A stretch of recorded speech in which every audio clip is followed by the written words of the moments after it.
La tension au Burkina Faso est plus vive que jamais. Ibrahim Traoré, une figure montante du pouvoir, se trouve être au cœur d'un complot qui menace de bouleverser l'équilibre politique du pays. Mais cette tentative de renversement ne s'apparente pas à une insurrection classique. C'est une machination froide et calculée qui s'étend au-delà des frontières et touche à l'essence même de l'État. Pourquoi cet échec a-t-il eu lieu? Et quelles leçons en tirer pour l'Afrique, un continent qui connaît trop souvent ce genre de rebondissement? La réponse pourrait se trouver dans la manière dont l'État a choisi de gérer l'exposé de ce réseau. Le Burkina Faso se trouve à un carrefour décisif. Le complot pour renverser le gouvernement d'Ibrahim Traoré était bien plus qu'une simple tentative de coup d'État. Il représentait un défi à une nouvelle direction politique qui secouait un système établi. L'opération, méthodiquement orchestrée, s'est effondrée non pas à cause de l'inefficacité des conspirateurs, mais grâce à la stratégie subtile de l'État qui a choisi l'exposition plutôt que le silence. Les enjeux étaient de maintenir la stabilité politique en démontrant que les tentatives de déstabilisation ne seraient plus tolérées. La réaction du gouvernement a envoyé un message fort, non seulement pour la population nationale, mais aussi pour les pays voisins et au-delà. L'idéologie derrière le complot n'était pas celle d'un renouveau, mais d'une restauration d'un ordre ancien. La révélation des responsables a bouleversé l'équilibre, mais l'histoire ne s'est pas arrêtée là. Le vrai défi était de comprendre l'impact de cet échec pour l'ensemble de la région. Au début de janvier 2026, le Burkina Faso a été secoué par des révélations choquantes sur un complot visant à renverser le gouvernement d'Ibrahim Traoré. Ce qui semblait être un coup d'État échoué a été bien plus qu'une tentative spontanée. Il s'agissait d'un complot minutieusement élaboré. Ce complot, qui s'est développé sous les yeux de l'État, a commencé comme une série de mécontentements personnels et professionnels. Des officiers militaires mécontents, des civils en quête de pouvoir et de l'argent provenant de l'extérieur ont convergé dans une tentative coordonnée pour déstabiliser le pays. L'importance de cet événement ne réside pas seulement dans la tentative échouée, mais dans la manière dont l'État a choisi de la gérer. Tandis que d'autres gouvernements auraient opté pour une répression immédiate, le Burkina Faso a adopté une approche différente. Au lieu de réagir précipitamment, les services de sécurité ont choisi d'observer et de collecter des preuves. Cette patience stratégique a permis d'exposer chaque maillon de la conspiration. Ce n'était pas une rébellion chaotique ou un soulèvement populaire. C'était une attaque méthodique, alimentée par des frustrations personnelles et des motivations financières. Les conspirateurs ne cherchaient pas à créer un nouveau gouvernement, mais à reprendre un pouvoir perdu. L'élément clé du complot était Ibrahim Traoré lui-même. Il n'était pas seulement une cible, mais aussi un symbole de résistance. En renversant sa politique, ils espéraient y rétablir un ancien ordre qu'ils considéraient comme légitime. Mais ce qui rend cette tentative unique, c'est la manière dont elle a été exposée. L'État a choisi de dévoiler la vérité, de rendre public chaque détail, chaque acteur impliqué, chaque décision prise. Ce n'était pas simplement une neutralisation d'une menace, mais un message: l'impunité pour de telles actions n'existera plus. Ibrahim Traoré, en tant que chef d'État, est bien plus qu'une simple figure politique. Il incarne un tournant crucial pour le Burkina Faso, une nation en quête de stabilité après des années de conflits internes. Sous sa direction, le pays a tenté de redéfinir sa politique en matière de sécurité et de gouvernance, mettant en place des réformes ambitieuses et des alliances stratégiques avec ses voisins. Cependant, ce changement radical n'a pas été sans conséquences. Il a perturbé un équilibre politique fragile et défié des puissances établies, tant à l'intérieur qu'à l'extérieur du pays. Les conspirateurs, bien qu'unis par un objectif commun, n'était pas motivé par un désir de réformer ou de renouveler la politique du pays. Leur objectif était de restaurer un ordre qu'ils considéraient comme perdu. Pour eux, Ibrahim Traoré représentait non seulement un obstacle à leur pouvoir, mais aussi un symbole d'un changement qu'ils rejetaient. En attaquant Traoré, ils espéraient déstabiliser l'État, mais également envoyer un message aux partisans de l'ancien: nous sommes toujours là. Au cœur de cette tentative de coup d'État, l'État burkinabé a rapidement pris des mesures pour protéger l'ordre et les institutions du pays. L'efficacité de la réponse gouvernementale n'a pas seulement été dans la répression immédiate, mais dans la manière de gérer l'exposition de l'ensemble du réseau conspirateur. Plutôt que de laisser ceux qui ont comploté se fondre dans l'oubli, l'État a choisi de dévoiler chaque détail du complot. Le résultat, non seulement l'État a renforcé son autorité, mais il a aussi mis fin à l'illusion d'impunité qui semblait régner dans la région. La situation au Burkina Faso a rapidement évolué, et l'issue du complot n'a pas été le résultat d'une répression immédiate, mais d'un enchaînement de décisions stratégiques prises par l'État. Le complot a commencé comme un murmure dans les couloirs de la politique burkinabé, un mécontentement latent parmi les élites militaires et civiles. La coordination des conspirateurs s'est faite dans l'ombre avec des acteurs venant de l'extérieur du pays, alimentant l'ambition de ceux qui cherchaient à renverser le gouvernement en place. L'activation de l'opération a été déclenchée au moment où les conspirateurs pensaient que leur réseau était prêt à frapper. Cependant, au lieu de prendre l'initiative d'une attaque brutale, l'État a opté pour une stratégie d'attente, d'observation et de collecte de preuves. Plutôt que d'intervenir dès les premiers signes de trouble, les services de sécurité ont permis à la conspiration de se développer davantage. Cette approche a permis de comprendre non seulement l'ampleur du complot, mais aussi ses motivations profondes. Les conspirateurs, pensant que leur plan se déroulait sans accroc, ont commencé à étendre leur réseau à travers des intermédiaires financiers et des contacts militaires. Les fonds ont été transférés depuis des pays voisins, circulant sous forme de paiements en espèces destinés à garantir la loyauté des recrues et à financer les activités du complot. L'objectif était de coordonner une série d'assassinats ciblés contre des figures de l'État, de provoquer un chaos interne et de retourner l'opinion publique contre Ibrahim Traoré. Au fur et à mesure que les conspirateurs mettaient leur plan à exécution, l'État a continué à surveiller discrètement chaque mouvement. Les réunions secrètes ont été enregistrées, les transactions financières suivies et les communications interceptées. Plutôt que d'agir immédiatement, les responsables de l'État ont choisi de permettre au complot de se déployer afin de récolter des preuves suffisantes. L'ampleur de l'opération n'a pas seulement révélé la sophistication des conspirateurs, mais aussi leur dépendance à l'argent et aux contacts externes. La situation a pris un tournant crucial lorsque l'État a décidé de ne plus se limiter à l'observation. Plutôt que d'intervenir brutalement, les autorités ont agi de manière coordonnée.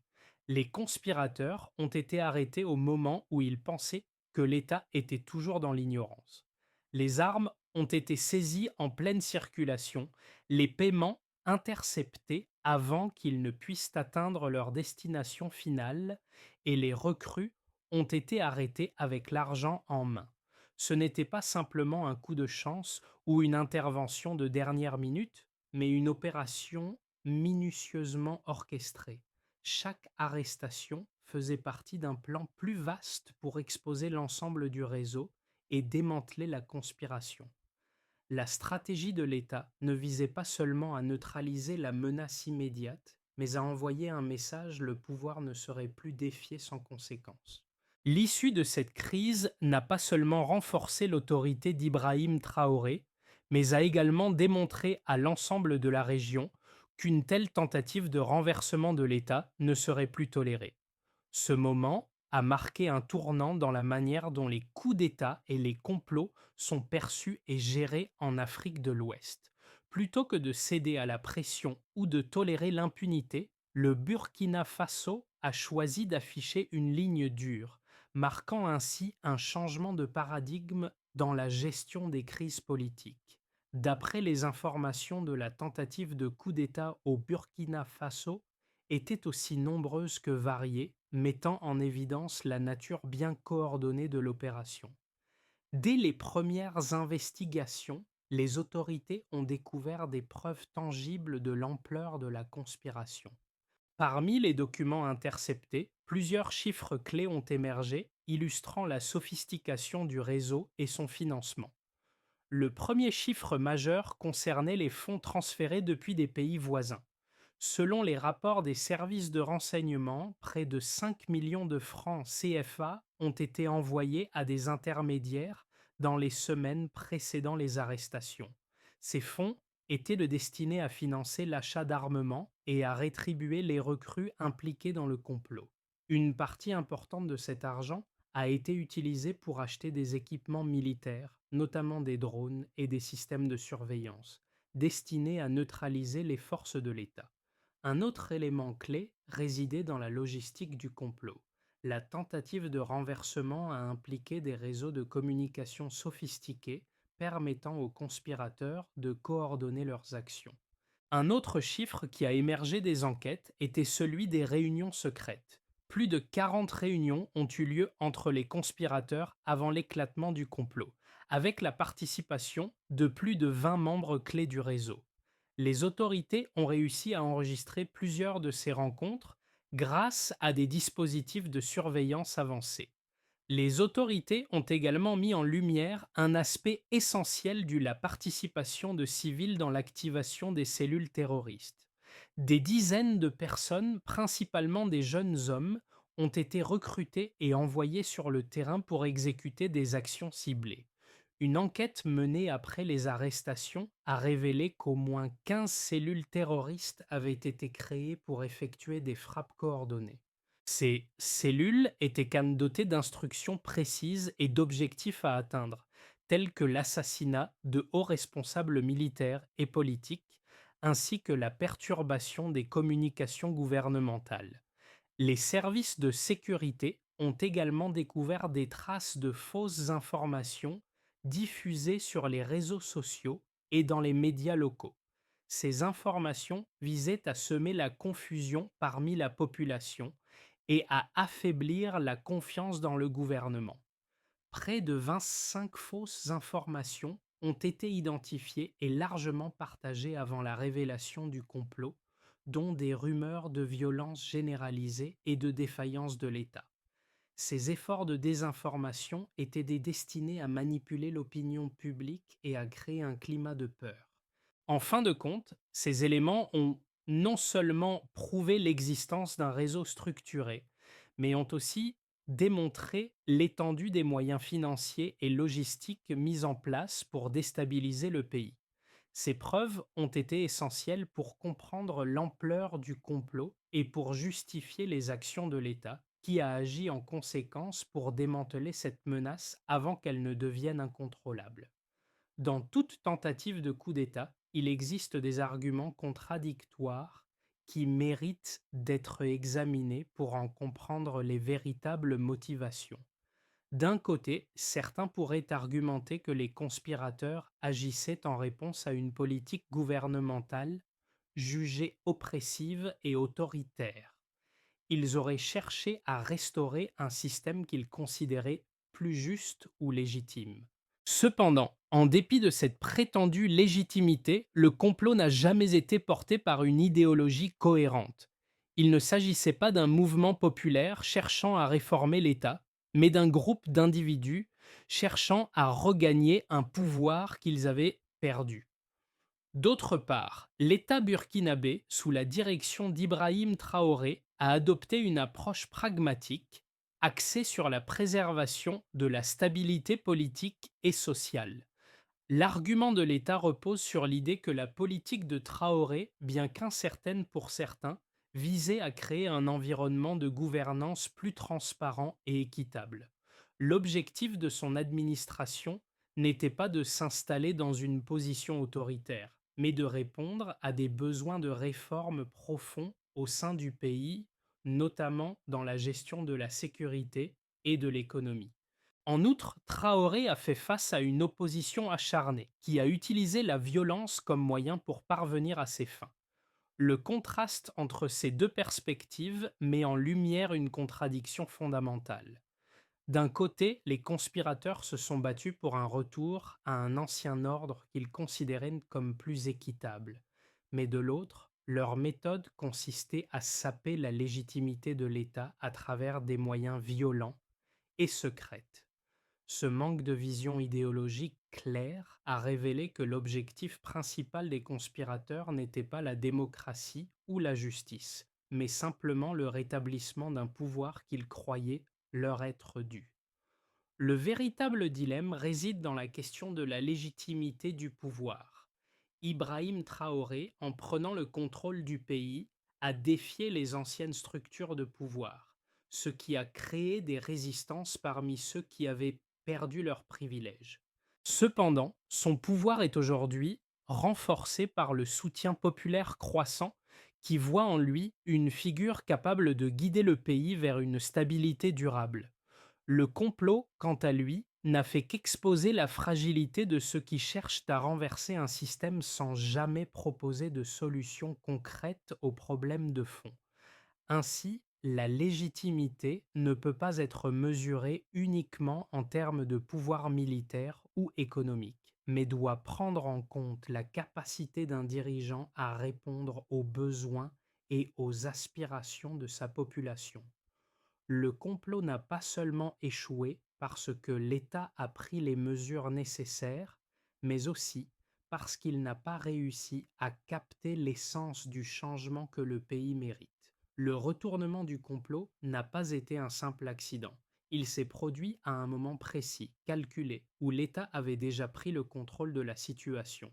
Le moment clé est intervenu lorsque l'État a décidé d'agir en exposant non seulement les conspirateurs, mais aussi le processus minutieux qui avait permis au complot de se développer sans être détecté. Ce n'était pas simplement un échec des conspirateurs, mais une démonstration de la capacité de l'État à anticiper et à contrer une menace dès ses premiers signes. La divulgation publique des preuves et des arrestations massives a fait basculer l'équilibre politique du pays. Chaque arrestation a été une étape importante pour dévoiler l'ampleur du réseau et la manière dont l'argent et les ressources avaient été manipulés pour financer ce complot. Cela n'a pas seulement neutralisé la menace immédiate, mais a également envoyé un message fort à la communauté. Le Burkina Faso ne tolérerait plus aucune tentative de déstabilisation interne. Le message était la guerre pour la légitimité n'était pas simplement une question de pouvoir, mais de savoir comment ce pouvoir serait exercé dans l'intérêt du peuple burkinabé. Les conséquences immédiates du complot raté ont eu un impact profond sur la politique intérieure du Burkina Faso et au-delà. Pour le gouvernement d'Ibrahim Traoré, cette tentative de renversement a renforcé sa position, non seulement auprès des institutions nationales, mais aussi au niveau régional.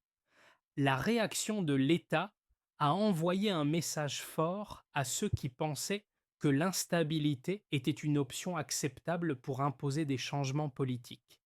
À l'échelle nationale, la réponse de l'État a eu un double. Elle a consolidé l'autorité de Traoré tout en renforçant la confiance du public dans la capacité de son gouvernement à maintenir la stabilité. Les arrestations et la divulgation publique des preuves ont transformé ce qui aurait pu être une crise en une occasion de renforcer le contrôle sur le pays. Cela a mis fin à toute illusion d'impunité pour les conspirateurs et ceux qui chercheraient à déstabiliser le gouvernement. Cependant, l'impact ne s'est pas limité à l'intérieur des frontières du Burkina Faso. À l'échelle régionale, la tentative de coup d'État et son échec ont renforcé les tensions déjà présentes entre les différentes puissances africaines. L'ECOWAS, en particulier, a pris note de la situation. La stabilité au Burkina Faso a des répercussions directes sur la sécurité et la coopération régionale, et l'échec du complot a envoyé un message fort aux voisins du pays. Les pays voisins, en particulier ceux du Sahel, ont observé la manière dont le Burkina Faso a géré la crise. Cela pourrait influencer la manière dont ces pays abordent leurs propres défis politiques et militaires. Le message que l'État burkinabé a transmis est celui de la une telle tentative ne sera plus tolérée et la répression de l'instabilité sera une priorité. D'un autre côté, cette crise a révélé la vulnérabilité de certains groupes au sein du pays, en particulier les jeunes, qui ont été recrutés par les conspirateurs. La question de l'emploi et de l'inégalité sociale reste une problématique clé qui pourrait être exploitée à l'avenir par ceux qui cherchent à semer la division. Pour certains analystes, cela montre que la stabilité politique, bien que renforcée pour le moment, reste fragile si des solutions structurelles aux problèmes sociaux et économiques ne sont pas trouvées. Ainsi, cette tentative de coup d'État a servi de catalyseur pour une réflexion plus large sur l'avenir politique de l'Afrique de l'Ouest. Si l'échec des conspirateurs a été une victoire pour Traoré, il n'a pas pour autant résolu les problèmes sous-jacents de gouvernance et de développement qui, s'ils ne sont pas traités, pourraient à nouveau mettre en péril la stabilité à long terme de la région. La situation actuelle au Burkina Faso est donc à la fois un triomphe pour le gouvernement et un avertissement pour les autorités de la région. L'instabilité politique dans le Sahel est loin d'être résolue, et chaque pays devra trouver ses propres solutions pour éviter que de telles crises ne se reproduisent. La pression est maintenant sur Ibrahim Traoré et son gouvernement pour répondre aux attentes de réformes économiques et sociales, tout en maintenant une vigilance contre toute nouvelle tentative de déstabilisation. À mesure que les répercussions du complot échoué se font sentir au Burkina Faso, il est crucial de considérer les scénarios possibles pour les 6 à 12 prochains mois. Les événements qui ont précédé et suivi la tentative de renversement ouvrent plusieurs pistes de réflexion sur l'avenir politique et économique du pays. Trois scénarios sont un scénario de stabilité, un scénario de défi politique persistant et un scénario de crise prolongée. Le premier scénario est celui que le gouvernement espère voir se concrétiser et celui de la stabilité retrouvée. Dans ce cas, Ibrahim Traoré pourrait renforcer sa position en mettant en place des réformes économiques et sociales concrètes qui répondent aux attentes populaires.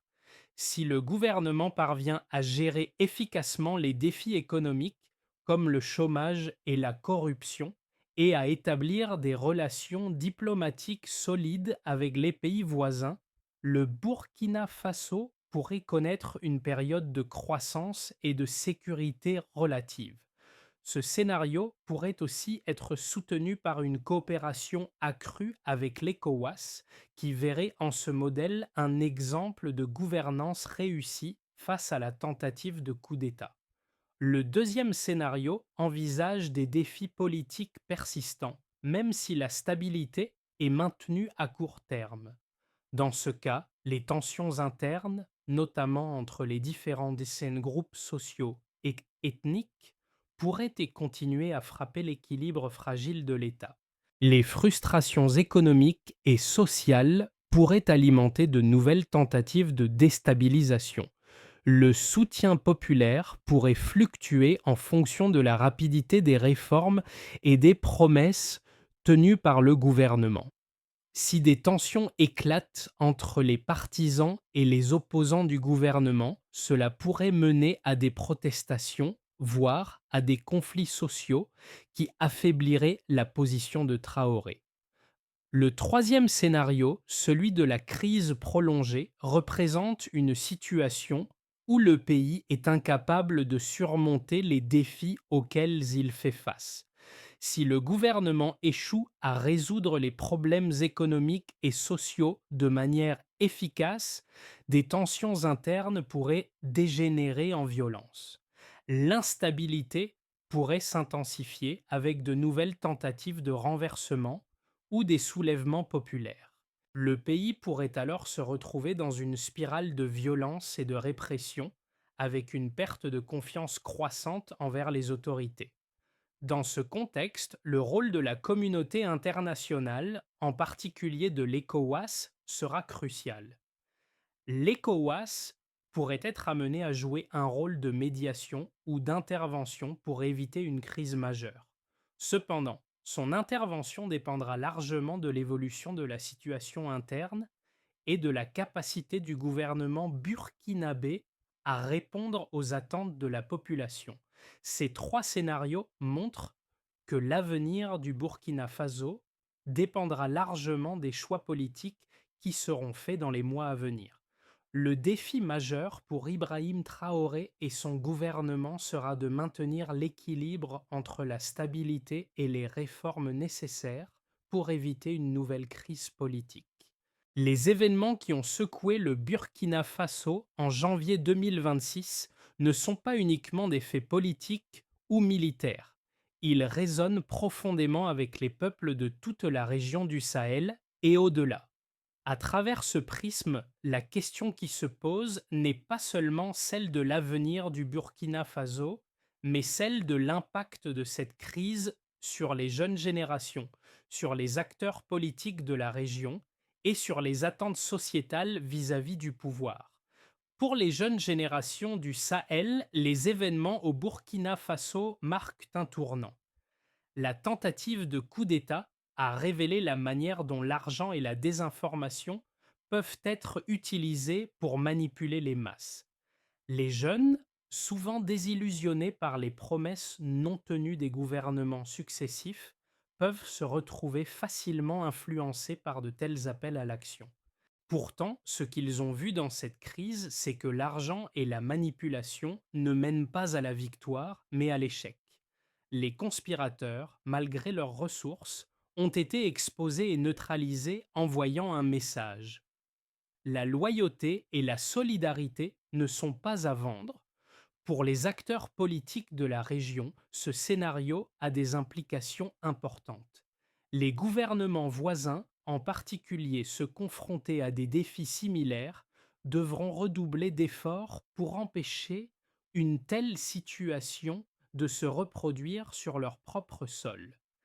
La stabilité du Burkina Faso devient un exemple de résilience face aux menaces internes et externes. L'échec du complot envoie un message fort à ceux qui envisagent de déstabiliser les temps ont changé, et de telles tentatives ne seront pas tolérées. Pour les citoyens burkinabés, ce moment est l'occasion de réfléchir à l'avenir de leur pays. Les réformes nécessaires pour sortir de la crise ne se limiteront pas à des actions politiques, mais devront inclure des mesures profondes pour rétablir la confiance du public, en particulier parmi les jeunes. Le défi sera de transformer cette période d'instabilité en une opportunité pour construire un avenir plus stable, plus prospère et plus inclusif pour tous.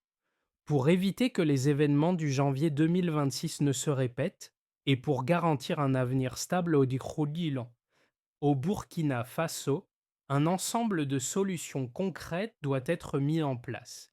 Les autorités burkinabées doivent maintenant se concentrer sur trois domaines: la gouvernance, l'économie et la réconciliation sociale. Premièrement, la gouvernance. Il est impératif que le gouvernement d'Ibrahim Traoré mette en place une série de réformes transparentes qui répondent aux attentes populaires. Cela implique une amélioration significative de la lutte contre la corruption, la mise en place de processus électoraux justes et ouverts et un renforcement des institutions démocratiques. La confiance du public sera rétablie lorsque les citoyens verront que leurs dirigeants agissent dans l'intérêt général et non pour leur propre gain.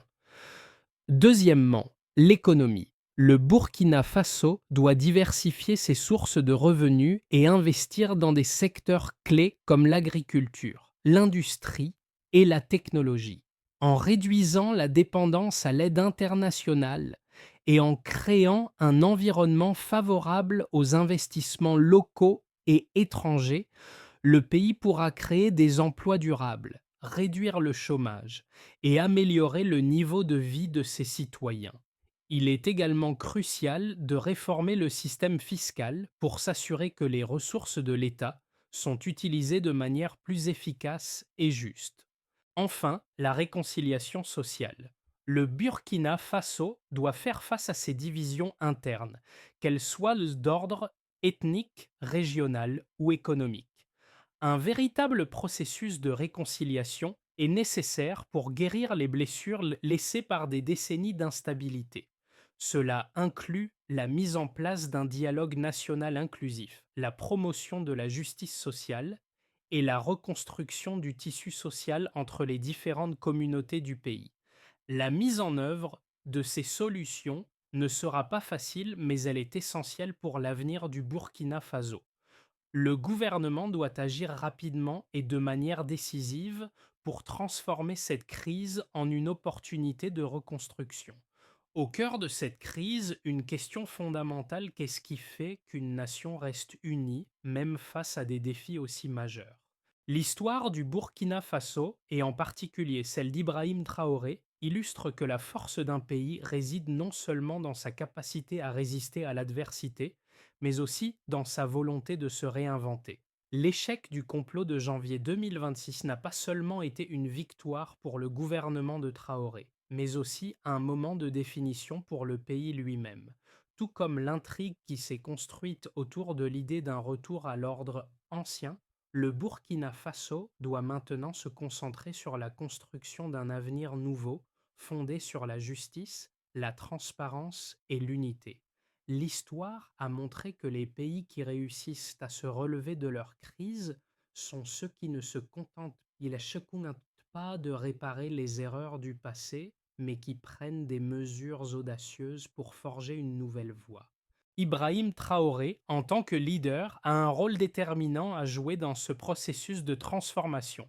Ce moment pourrait bien marquer le début d'un changement profond pour le Burkina Faso, où la résilience et l'espoir remplacent le désespoir et la division. Les événements du Burkina Faso de janvier 2026 rappellent une vérité: la stabilité d'un pays ne dépend pas uniquement de son gouvernement, mais aussi de l'engagement de ses citoyens. C'est pourquoi, pour que le Burkina Faso réussisse à se relever et à prospérer, il est crucial que chaque citoyen prenne part à ce processus de transformation. Que vous soyez un acteur politique, un membre de la société civile ou simplement un citoyen concerné, votre rôle dans la reconstruction du pays est essentiel. C'est à travers un dialogue ouvert, une participation active et un engagement dans les réformes que le pays pourra surmonter ses défis et aller de l'avant. Aujourd'hui, plus que jamais, le Burkina Faso a besoin de l'implication de chacun de ses citoyens pour transformer cette période de turbulence en une opportunité de renouveau.